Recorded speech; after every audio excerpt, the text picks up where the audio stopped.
Le Seigneur demande qu'on traite le péché dans l'église.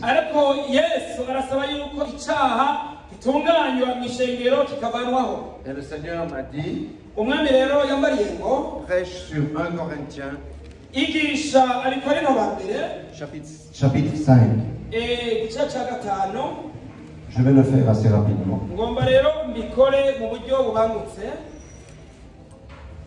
1 Corinthiens, chapitre 5, verset 1. Je vous rappelle que... Non, je vais vous lire le verset 1. On entend généralement dire qu'il y a parmi vous de la débauche, et une débauche telle qu'elle ne se rencontre même pas chez les païens. C'est au point que l'un de vous a la femme de son père.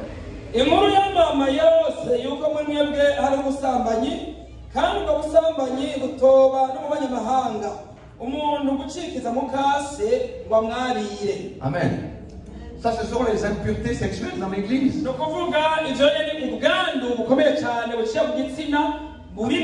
Amen. Il y avait beaucoup cela dans l'église de Corinthe. Écoutez le verset 2, il y a quelque chose à comprendre ici. Et vous êtes enflés d'orgueil, et vous n'avez pas été plutôt dans l'affliction, afin que celui qui a commis cet acte soit ôté du milieu de vous. 1 Corinthiens 5, 2. Oui.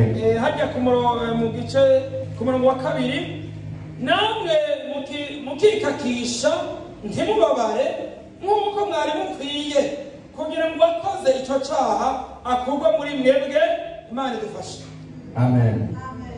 Le verset 2 dit, et vous êtes enflés d'orgueil. Pourquoi était-il enflé d'orgueil? À cause des dons. L'église de Corinthe avait tous les dons. La prophétie, la guérison, le parler en langue, l'interprétation des langues. Mais Paul dit que ce n'est pas ça le plus important. Le plus important, c'est d'avoir la conscience de l'esprit.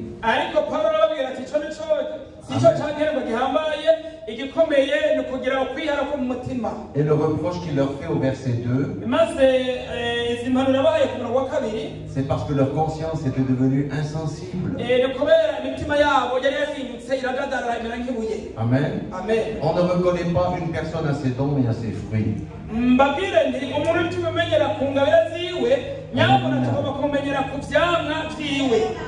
Amen. Alléluia. Maintenant, au verset 6 et 7 que je vais lire, il est dit ceci. C'est bien à tort pour vous glorifier. Ne savez-vous pas qu'un peu de levain fait lever toute la pâte? Le levain, c'est le péché. Hein? Si on a toléré ce péché dans l'église, toute l'église est souillée. Amen. Verset 7, il dit, faites disparaître le vieux levain, afin que vous soyez une pâte nouvelle. Amen. Dieu ne tolère pas le péché. Même si nous sommes sous la grâce, le péché doit être réglé. Le Seigneur Jésus-Christ a souffert pour vous, pour moi, à cause du péché. Et s'il est mort, c'est pas pour que nous vivions dans le péché, mais que nous dominions sur le péché. Amen. C'est ça la marque d'un véritable disciple de Christ. Amen. Alléluia. Maintenant, au verset 12, il va dire ce qu'on doit faire. Il dit, qu'ai-je en effet à juger ceux du dehors? N'est-ce pas ceux du dedans que vous avez à juger? Pour ceux du dehors, Dieu les juge. ôtez le méchant du milieu de vous. C'est pourquoi nous, les pasteurs, les leaders, nous avons des grandes responsabilités de garder le troupeau dans la sainteté. Amen. Maintenant, il ne s'agit pas de faire comme Akan, parce que la loi du Nouveau Testament, c'est l'amour. Tout doit se faire dans l'amour. Et je vais juste vous donner 2 versets pour conclure. Hébreux 3:13.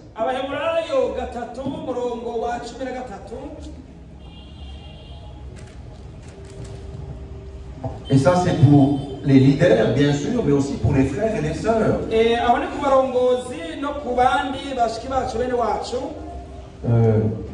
Je dis même le verset 12 parce que ça introduit bien la chose. Il dit ceci: prenez garde, frères, que quelqu'un de vous n'ait un cœur mauvais et incrédule, au point de se détourner du Dieu vivant. Quand la chair domine sur quelqu'un, c'est ce qui se passe. Mais voilà comment nous devons faire. Mais exhortez-vous les uns les autres chaque jour,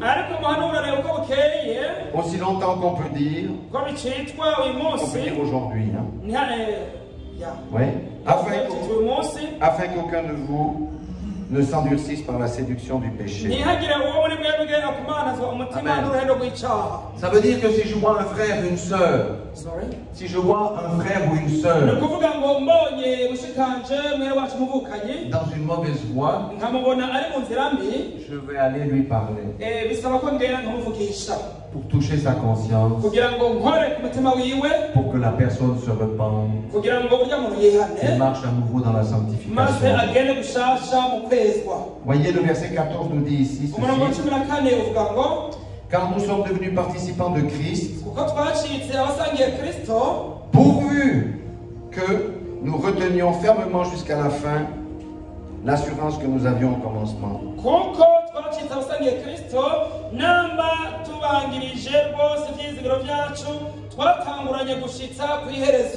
Amen. Le Seigneur ne veut pas que nous mourions dans nos péchés. Cela peut arriver que quelqu'un pêche, ou quelqu'un se laisse séduire. Mais c'est la responsabilité de chacun d'aller parler au frère ou à la sœur avec amour. Je dis bien avec amour, il ne faut pas pointer du doigt. Amen. Et que dit Jésus à ce sujet? C'est le dernier verset. Matthieu 18, verset 15 à 17. C'est comme ça que nous devons traiter le péché dans nos vies. Il dit: si ton frère a péché, Matthieu 18, verset 15 à 17.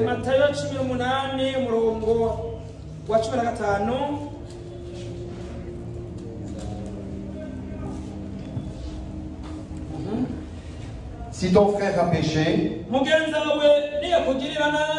va et reprends-le entre toi et lui seul. Ça veut dire, ne va pas dire à tout le monde: le frère Tarsi ça fait ci, le frère Tarsi ça fait ça. Ça s'appelle le commérage si on fait ça. C'est la voie du serpent. Maintenant il dit: s'il t'écoute, tu as gagné ton frère. Mais s'il ne t'écoute pas, prends avec toi 1 ou 2 personnes, afin que toute l'affaire se règle sur la déclaration de 2 ou 3 témoins. Vous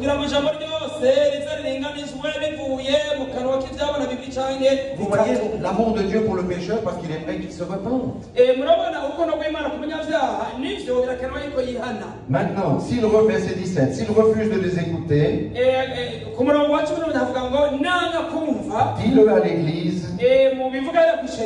Et s'il refuse aussi d'écouter l'église, qu'il soit pour toi comme un païen et un publicain. Amen. Ça veut dire qu'on coupe la relation avec cette personne. En espérant que sa conscience soit touchée, qu'il se repente et revienne de nouveau à l'église. Amen. Voilà, c'était la partie de mon message. Vous voyez que nous devons marcher tous les jours dans la repentance et la sanctification.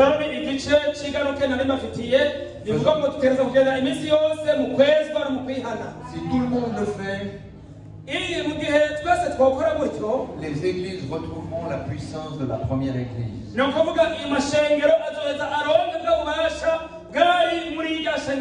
Amen. Il y a la sanctification personnelle, mais aussi la sanctification collective. C'est pourquoi nous devons nous veiller les uns sur les autres. Ça ne veut pas dire nous espionner les uns les autres, mais nous devons veiller les uns sur les autres. Voilà, soyez tous bénis dans le nom puissant de Jésus. Amen.